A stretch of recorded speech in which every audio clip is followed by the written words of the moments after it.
So guys, mag-unbox tayo ng ating in-order na battery.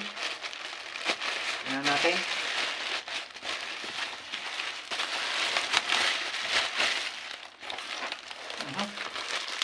Daming ano. Let's guys. Guys, tingnan natin. Ganda ng pagka-bubble wrap niya, oh.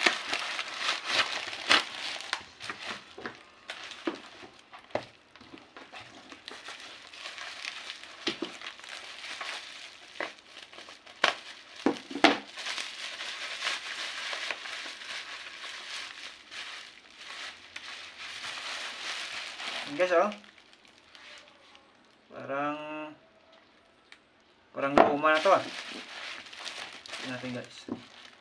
Hindi papunta. Ano? Parang may sunog na. Tingnan natin mamaya, guys.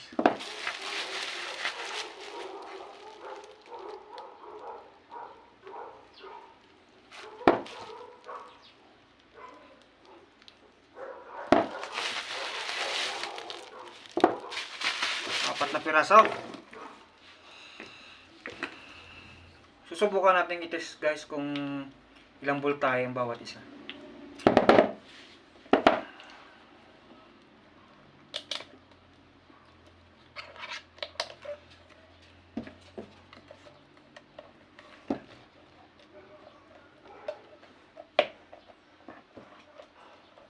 Ayan ang tester. Ayan. Set natin sa DC. Test natin to, guys. Saan ba itong positive at negative? Natin. Ayan, guys. So, ang reading natin ay 3.3 volts. Ito naman.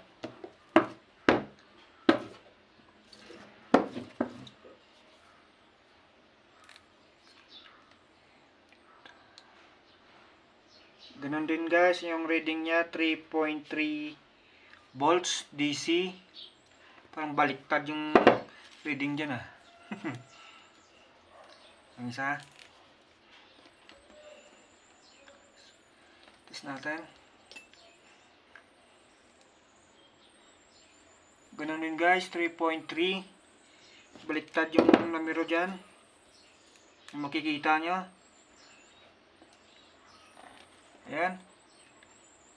So, pareho, guys, yung kanilang voltahe, 3.3 volts DC.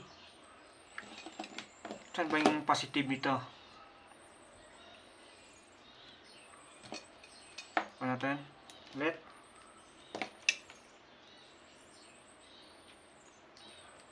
So, ito, guys, yung kanyang positive. At saka yung kanyang negative.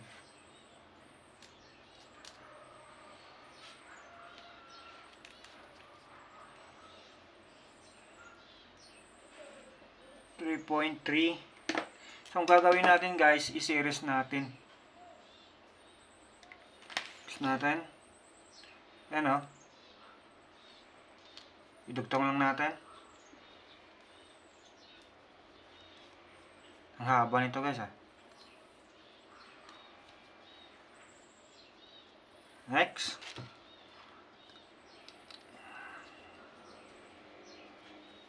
Ang bigat ng battery, guys. Lithium ion phosphate. Tatlo lang. Itong panghuli.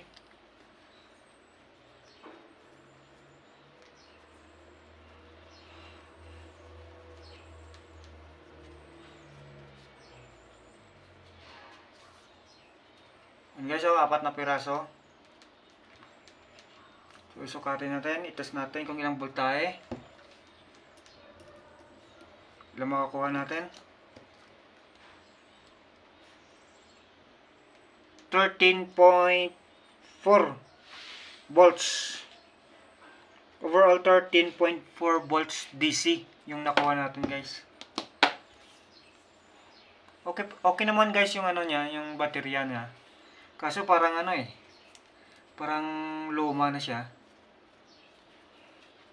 O kaya sa ano lang ito guys, sa welding. Yan nangingitim. Halos lahat sila guys.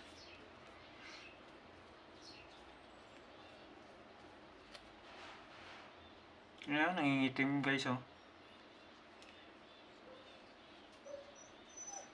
Pero hindi naman siya gamit.